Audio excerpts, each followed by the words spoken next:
ofrenda. Vamos a comenzar entonces con el estudio que estamos considerando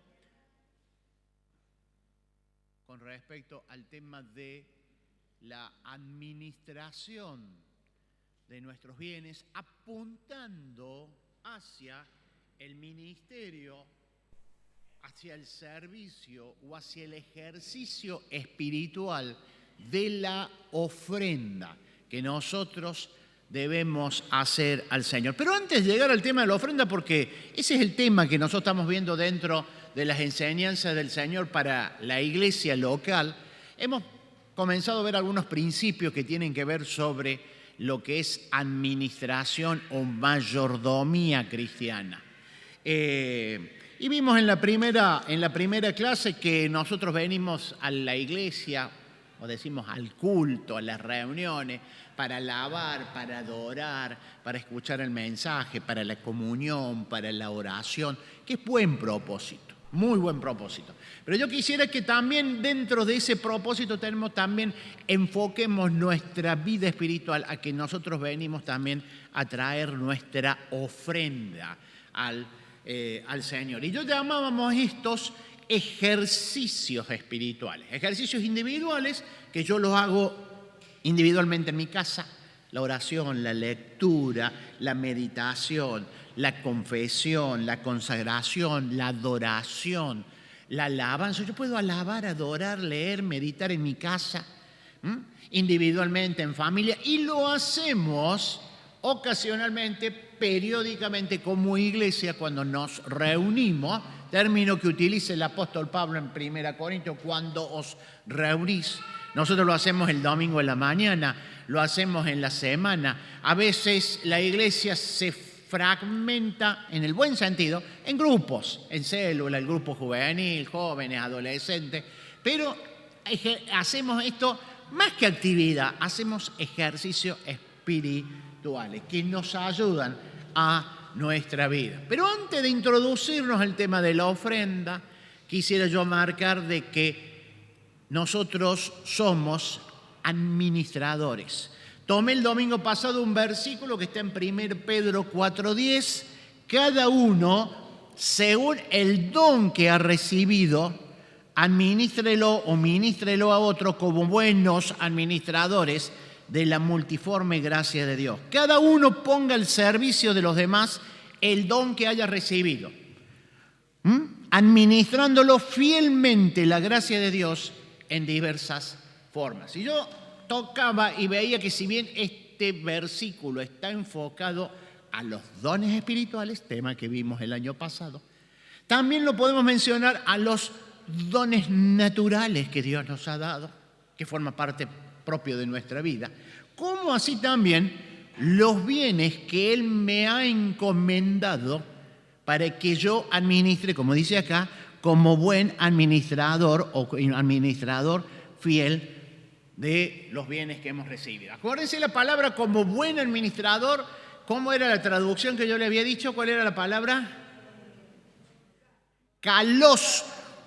Y en la traducción correcta sería bueno, muy bueno, excelente, excelente, sobresaliente, como sobresaliente. Y yo daba el ejemplo, ¿algún conoce un plomero? Sí, yo conozco un buen plomero. ¿Vieron? Pero a veces podemos decir, yo conozco un excelente plomero. Hay diferencia, hay diferencia. El Señor quiere que seamos no buenos administradores, sino excelentes administradores de la multiforme gracia de Dios. Y marcaba 3 principios. Los menciono solamente. Dios es el dueño de todo. Por lo tanto, lo que yo creo que tengo es de Dios. Y Dios ha confiado en mí lo que yo creo que es mío. El dinero, lo que tengo en el banco, la tarjeta, el trabajo. Todo lo que vos tenés es de Dios. Dios te lo ha confiado a ti. Por lo tanto, no digo, me lo compré, me lo gané, sino Dios ha confiado en mí y me ha dado esto para que yo lo administre fielmente. Dios es dueño de todo, Dios controla todo y Dios provee todo. Mi Dios pues suplirá todo lo que os falte conforme a la gracia de Dios. Lo vamos a volver a leer, Filipenses 4, versículo 19. Pero esa administración que hace Dios sobre nosotros, llama a cada uno mayordomo o fieles, nos da los bienes, dones espirituales, dones naturales, bienes materiales, nos confía a nosotros esto para que lo administremos como excelentes administradores. Y yo decía que hay 3 acciones que nosotros tenemos que hacer. La primera, que es la que vimos el domingo pasado, es trabajando.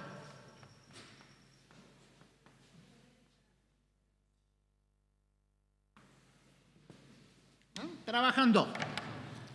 Leímos muchos versículos. El trabajo es una bendición de Dios. Y nos remontamos a Génesis capítulo 2, versículo 15. Que Dios pone a Adán en el jardín del Edén para que lo labrase y lo cuidase. Génesis 3, entre el pecado, la desobediencia, Satanás en escena, la muerte. Capítulo 2. El trabajo es una bendición de Dios. Estaba en el propósito de Dios antes de la caída del hombre.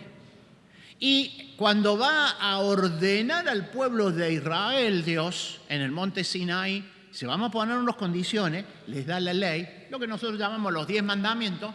Uno de los mandamientos dice: 6 días trabajarás. Y uno lo vas a descansar para, no descansar físicamente solamente, sino para que tu mente y tu corazón esté orientado hacia mí.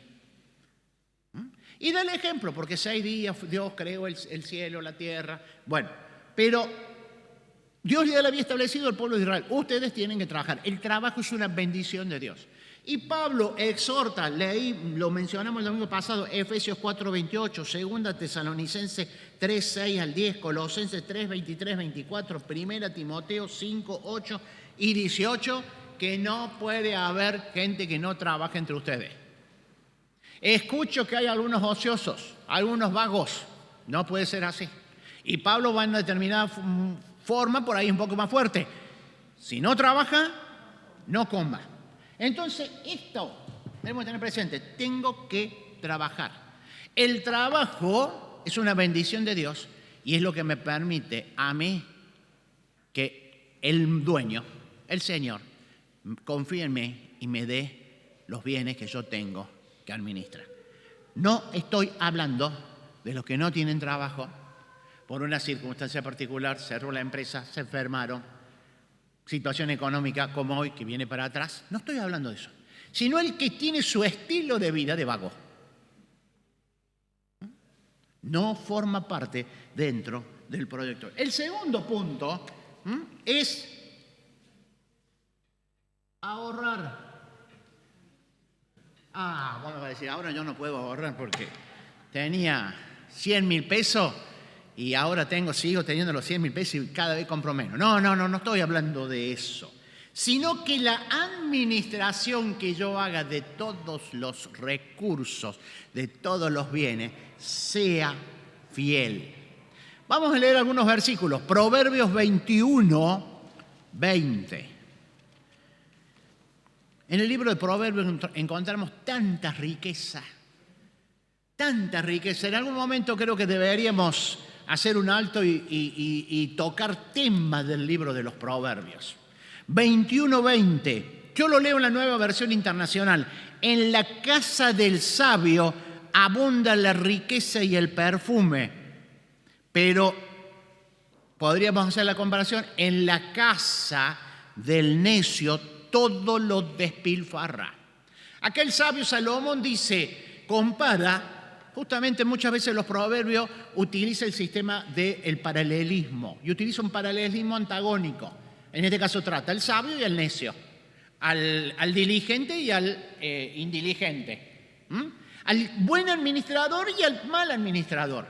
Mal siervo, le dijo el Señor cuando contó la parábola. Y dice que el sabio, el administrador sabio, abundan las riquezas y el perfume, diciéndose respira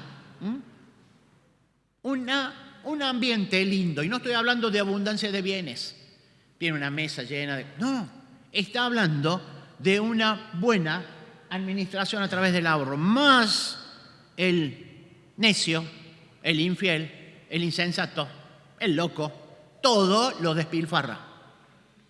Todo lo despilfarra. Proverbios 30:25.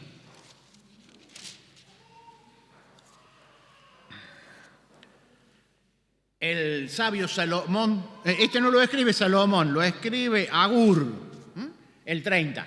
Y el 31, los 29 son de Salomón.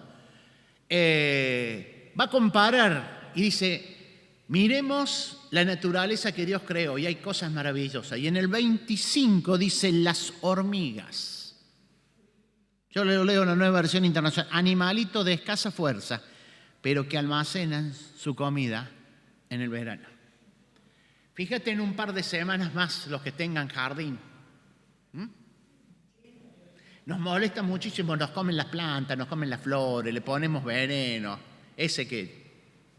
Pero vemos el caminito que hace. Más allá que nos destruyan las plantas, pensemos que sabiamente, ahí el sabio de la antigüedad dice, están llevando, y vieron que van llevando la hojita, el palito, porque están preparando, almacenando toda la comida de ahora para cuando se van al hormiguero y se quedan un largo tiempo. Y miren la inteligencia, una hormiga. Cuidado con despilfarrar. Gastar mal no es de administrador fiel. Gastar mal, no administrar, no ahorrar, no es de administrador fiel. Miro, a ver, alguna mamá que encarga a los chicos, Naili, Rebeca, yo siempre tomo ese ejemplo. Busco a alguien que sea digno de confianza. Te voy a dejar las chicas, acá son todas nenas, las que están, y yo confío en vos, tengo digno de confianza. Te las dejo 3 horas, tengo que ir a hacer un trámite en la escuela, donde sea. Y cuando llego, la que yo consideraba estaba durmiendo. ¿Y las chicas qué hacen, Rebeca? La casa da... No hablemos de que pasó ningún percance, la casa da de revuelta. ¿Fue fiel? ¿Fue digno de confianza? ¿La volvés a llamar? No, vení, quédate, deja la peluquería y cuídame a los chicos. ¿No es cierto? No.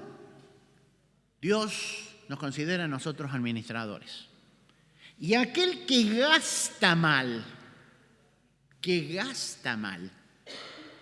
no es digno de confianza. Es el que se duerme y los chicos hacen cualquier cosa en la casa. Siervo, necio, mal siervo, no fuiste fiel, no fuiste digno de confianza. Ahorrando para cuando nosotros tengamos.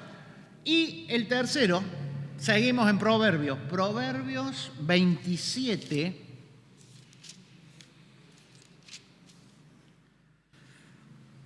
...23...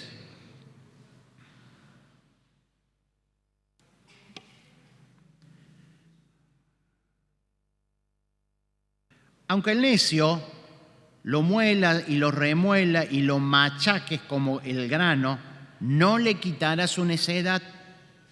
Asegúrate de saber cómo están tus rebaños, cuida mucho de tus ovejas, pues las riquezas no son eternas ni la fortuna está siempre segura.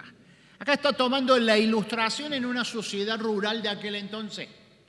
El pueblo de Israel era una sociedad esencialmente rural, así que giraba en los animales del campo, en los granos. Y dice, el necio, por más que machaque el grano, cuando necesite la harina no la va a tener. Asegúrate de saber cómo están tus rebaños, cuida mucho de tus ovejas. Y el tercer punto es planificar. Trabajar, ahorrar y planificar. ¿Cómo vamos a administrar los bienes, los talentos, los dones que el Señor nos ha dado. Cuidado en la parte material, porque hoy es tan fácil comprar cualquier cosa. Hace 30, 40 años atrás, esta chela acá a mi derecha, ella sabía que trabajaba a fin de mes y le pagaban todos los billetitos juntos, ¿no es cierto? Y de ahí separaba, esto es para pagar acá, para pagar esto, la cuota, y bueno, y ahí veía cuánto le quedaba para comprar, para ver si podía comprar la heladera, el lavarropa. Hoy la sociedad ha cambiado de tal forma que yo puedo comprar sin tener plata. Yo puedo comprar sin tener plata. Hoy teniendo un celular vos podés comprar lo que quieras. Cuidado, porque podés comprarlo, pero después no lo vas a poder pagar. Miren lo que dijo el Señor, Lucas 14. Lucas 14, 28.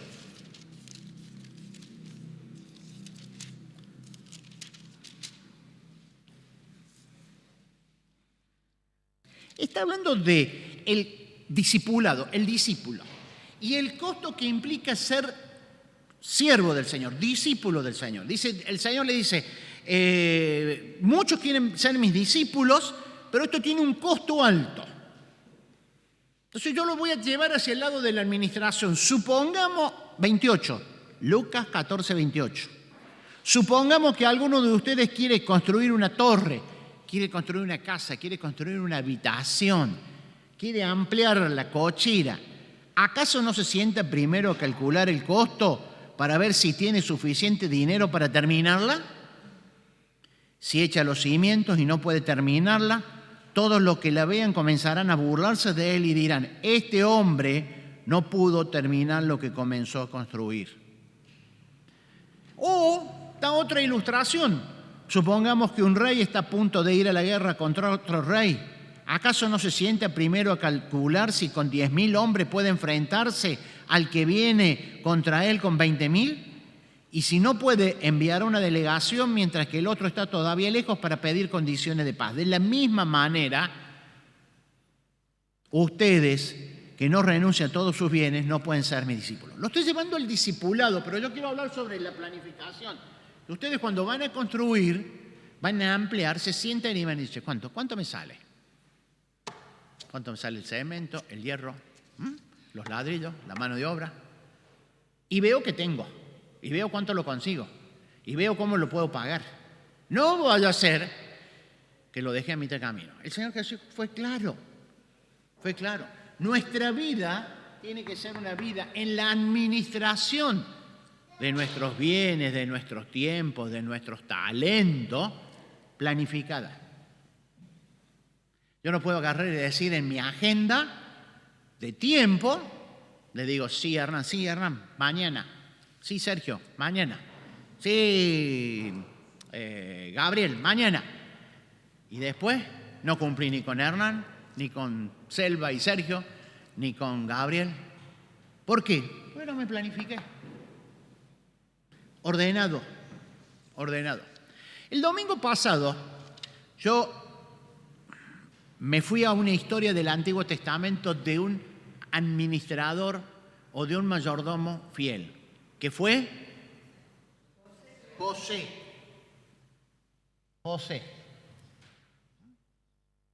Él fue fiel, yo lo dije, en la casa del Padre. ¿Dónde más fue fiel? En la casa de Potifar, como siervo. Acá era hijo, acá era siervo. En la cárcel fue fiel, como preso. ¿Y dónde más fue fiel? En el palacio, vamos a poner. En el gobierno. Y ahí fue, vamos a poner príncipe.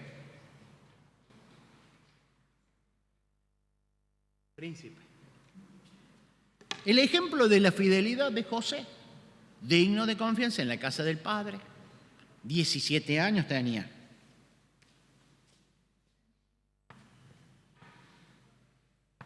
En la casa de Potifar le demos un año más. Fue a la cárcel. Le damos 2 más. Estos son seguros. 30 años tenía.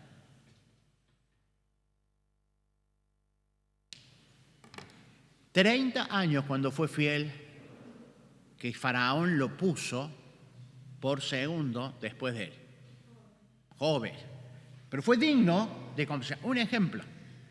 Y vimos en los versículos citados en Génesis, yo los tenía, Génesis 39, 3 y 4, Génesis 39, 21, 23, 41, 46, 42, 1, que en todos los versículos aparece el verbo trabajar. Estaba en acción, no estaba quietito, estaba en actividad. Y ahora vamos a ver otro ejemplo, como para ir terminando, el administrador fiel, el siervo fiel, en un ejemplo del Nuevo Testamento. Entonces, dejemos el Antiguo Testamento, como algunos dicen, la antigua dispensación. Vamos al Nuevo Testamento, vamos a una persona que tenía el mismo Espíritu Santo que tenés vos y yo. Vamos a Hechos capítulo 20. Hechos 20. Y vamos a hablar de Pablo. Bueno, pasamos. Pero Pablo, si bien era apóstol del Señor Jesucristo, tenía dones que Dios le había dado por medio del Espíritu, era un hombre igual que nosotros. Era un mismo. Pablo, Hechos capítulo 20, es un gran discurso de Pablo. El gran discurso que Pablo hace a los ancianos en Éfeso en Mileto. Miren lo que dice Hechos capítulo 20, capítulo 20, versículo 32. Leo el 32 para introducirme. Ahora a los hermanos ancianos de Éfeso los encomiendo a Dios y al mensaje de su gracia, mensaje que tiene poder para edificarlos y darles herencia entre todos los santificados. Lo que dice Pablo, yo, no está la palabra yo, pero yo no he codiciado ni plata, ni oro, ni ropa de nadie. Ustedes mismos saben bien que estas manos se han ocupado de mis propias necesidades y la de mis compañeros. Con mi ejemplo, les he mostrado que es preciso trabajar duro para ayudar a los necesitados, recordando las palabras del Señor Jesús, hay más dicha en dar que recibir. Más bienaventurado es dar que recibir. Y cuando hubo dicho estas cosas, se puso de rodillas, oró y terminó el mensaje. Lucas ha dejado registrado este mensaje breve, un resumen. Pero Pablo les dice, ustedes son testigos que yo en todo el tiempo que he estado ustedes nunca codicié, nunca les pedí nada. Ni plata, ni oro, ni ropa, ni nada. Sino que las necesidades, ¿qué necesidades eran? Ahí lo dice.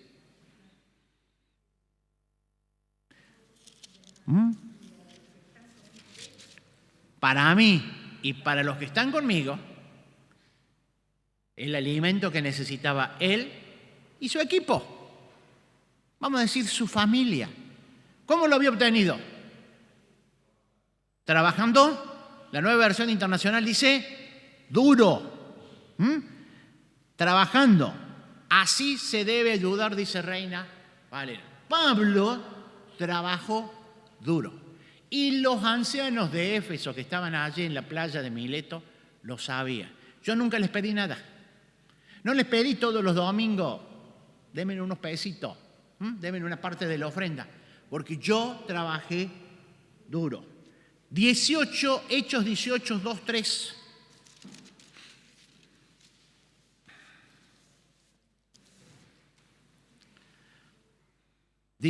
Vamos a leer.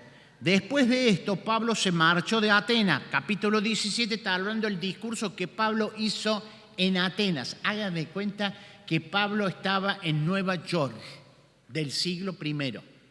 Atenas era la cuna de la cultura mundial de ese entonces. Políticamente era Roma, Atenas estaba lo máximo. Y había sido invitado a disertar en el Areópago, donde los grandes filósofos... Después de haber tenido el discurso, Pablo se marchó de Atenas y se fue a Corinto. Y allí permaneció, no lo dice acá, pero por el relato, por lo menos 2 años. Se quedó en Corinto. Es la misma iglesia que Pablo le escribe la primera y la segunda carta. Recordemos que la primera, Pablo... Y ahí se encontró con un judío llamado Aquila, natural del Ponto. Ponto es una región del Asia Menor, que con su esposa Priscila, hacía pocos que ellos habían llegado de Italia porque Claudio, ¿quién era Claudio? El emperador, no lo dice acá, no es un Claudio, el de la esquina. El emperador romano había mandado a todos los judíos que fueran expulsados de Roma. Pablo fue a verlos. Y como hacían tiendas de campaña igual que ellos, se quedó para trabajar juntos. Nuevamente. Pablo estuvo 2 años en Corinto. Escribió una de las cartas, escribió a las otras iglesias, varias cartas. Cuando Pablo les dirige a la iglesia, las escribe desde Corinto. Y se encuentra con Priscila y Aquila. Pablo no había ido a Roma todavía. Pero dice que se quedaron y se pusieron a trabajar juntos. Pablo construía, en aquel momento las carpas eran un elemento importantísimo. Muchos iban permanentemente viajeros. Hoy diríamos es como tener la mochila. ¿Quién no tiene mochila? Todo el mundo tenemos una mochila, grande o chica. Era imprescindible la carpa, imprescindible. Y lo que pasa es que no era como las de ahora que duran unos cuantos años. Y el tiempo mismo las iba deteriorando, no tenía tantos productos como hoy se fabrica que duran mucho. Así que era permanentemente, había que construirlas, arreglarlas mientras se pudieran. Era permanentemente. Pablo construía carpas con sus propias manos. ¿Entienden lo que le estaba diciendo 2 capítulos después a Éfeso? Con sus propias manos. No tenían máquina de coser, y eran de pieles y había que coserlas, unirlas. Aquila y Priscila trabajaban, así que mientras charlaban, vamos a decirlo al modo argentino, mientras tomaban mate, mientras compartían, cosían y le daban y compartían pensamientos. Pablo trabajó y era el apóstol. Él en 1 Corintios 9, cuando él defiende su apostolado, dice: yo soy apóstol y yo podría tener el derecho de vivir del trabajo. Porque la ley de Dios dice, no pongas bozal, pero yo he trabajado duro. Él tenía el derecho de decirle a la iglesia de Corinto, ustedes me tienen que pagar por el trabajo. Pero él trabajaba duro. Filipenses.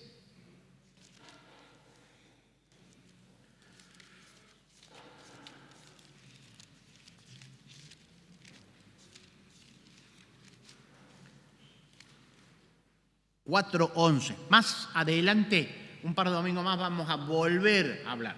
La iglesia que estaba en Filipo, ya lo he dicho varias veces, estaba en el norte de Grecia. Y era la zona pobre, se llamaba Macedonia. Porque la zona sur, donde estaba acá, donde estaba Corinto, donde estaba Atenas, era la zona rica. La iglesia de Filipo era una iglesia pobre. Y la iglesia de Filipos había juntado una ofrenda para mandarla a los hermanos de Jerusalén. Después lo vamos a comentar. Y Pablo elogia esta actitud de una iglesia humilde con eso.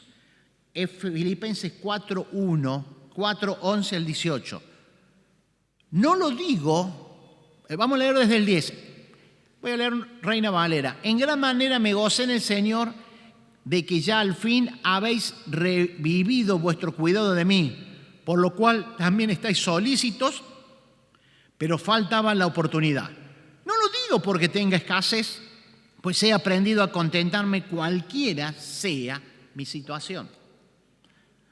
Sé vivir humildemente y sé tener abundancia.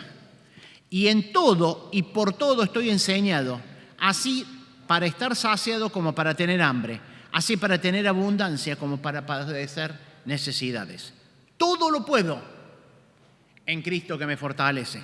Sin embargo, me hicisteis participar conmigo, bien hicisteis en participar conmigo en mi tribulación. Y sabéis también ustedes, oh filipenses, que al principio de la predicación del Evangelio, cuando partí de Macedonia, ninguna iglesia participó conmigo en razón de dar y recibir, sino ustedes solos. Pues aún a Tesalónica, después busquen el mapa, está un poquito más abajo, me enviaste una y otra vez para mis necesidades. No es que busque dádivas, regalos, sino que busco fruto que abunde en vuestra cuenta. Pero todo lo he recibido y tengo abundancia. Estoy lleno de haber recibido de Epafrodito lo que me enviaste, olor fragante, sacrificio acepto, agradable a Dios. Mi Dios, pues, os suplirá todo lo que os falta conforme a sus riquezas en gloria en Cristo Jesús. Al Dios y Padre nuestro sea gloria por los siglos de los siglos. Amén. Ahí termina la epístola. Lo último vienen los saludos, vamos a decir las firmas finales. Pablo agradece a la iglesia de Filipos la ofrenda que había llegado. Dice que llegó como una ofrenda aceptable a Dios, agradable. Él trabajaba, él recibía también de los hermanos, pero él estaba satisfecho conforme con lo que el Señor le había dado. Vos podés decir es mucho, es poco. El Señor nos da a nosotros todo lo que nosotros podemos administrar.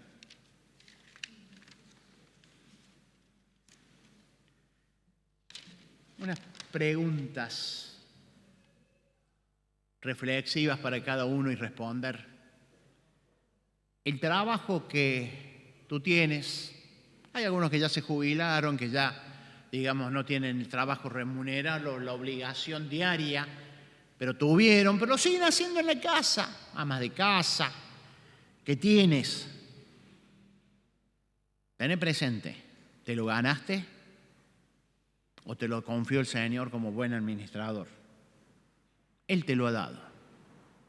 Él te lo ha dado. Puede decir, bien, buen siervo y fiel, sobre poco has sido fiel, sobre mucho te pondré.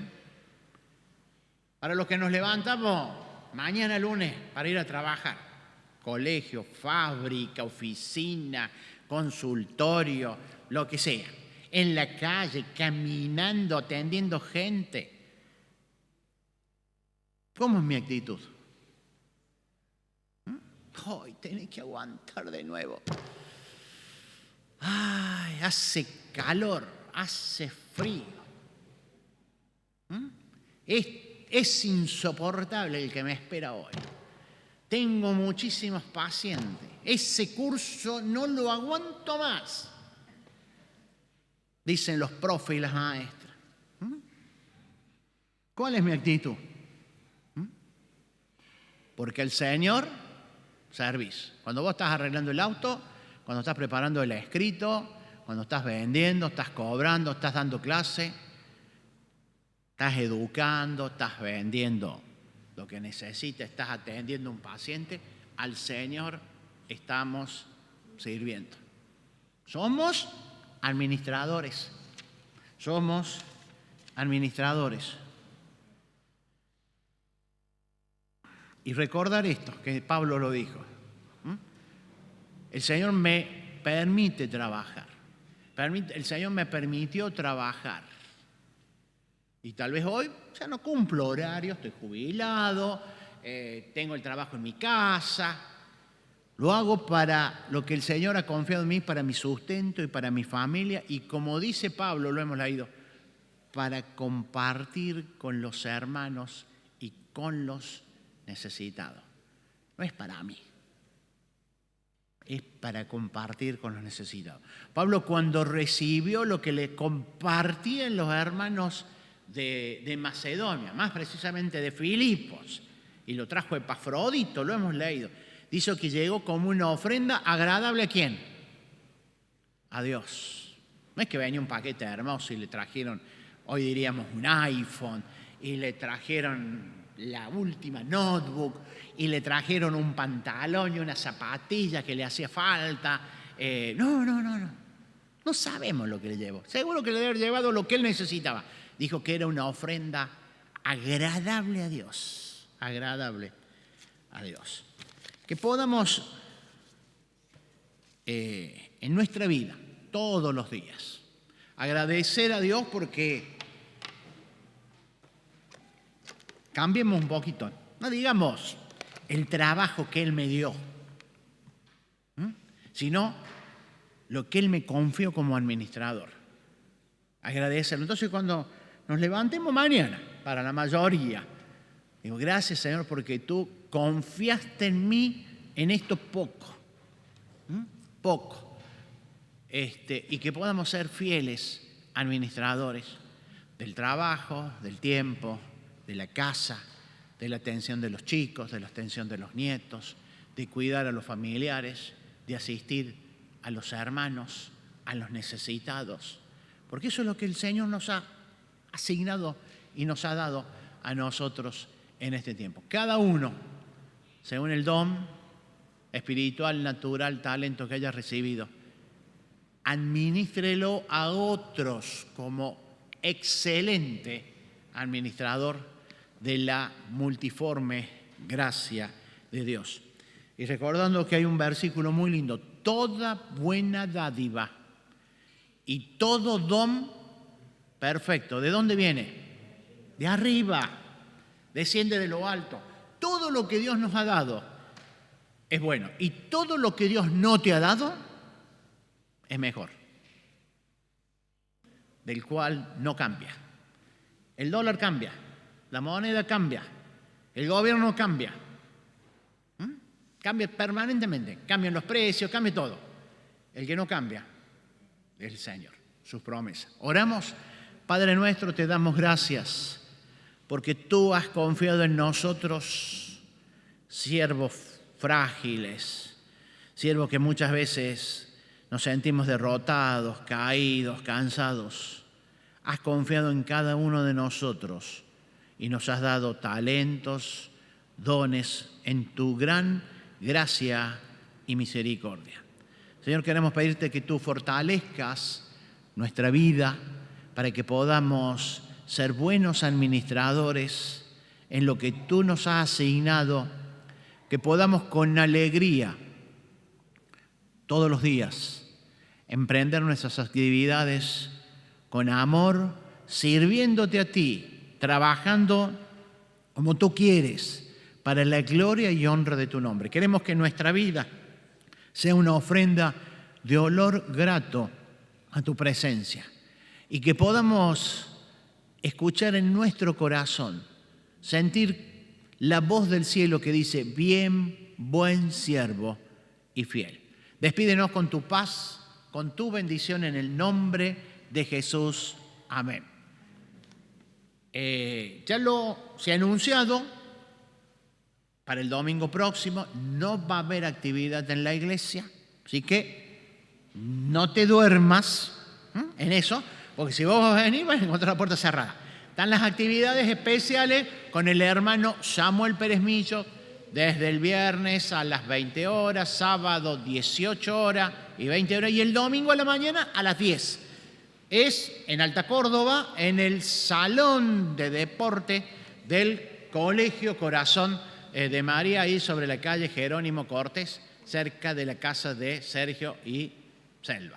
Así que bueno, el domingo que viene no vamos a tener clase, no va a haber escuela dominical, no va a haber reunión a las 10, toda la actividad va a ser allá. Nos reencontramos en este espacio el otro domingo, el tercer domingo de octubre, que es fin de semana, creo que es el fin de semana largo, y compartimos acá. Y el fin de semana que viene, la actividad en el Corazón de María.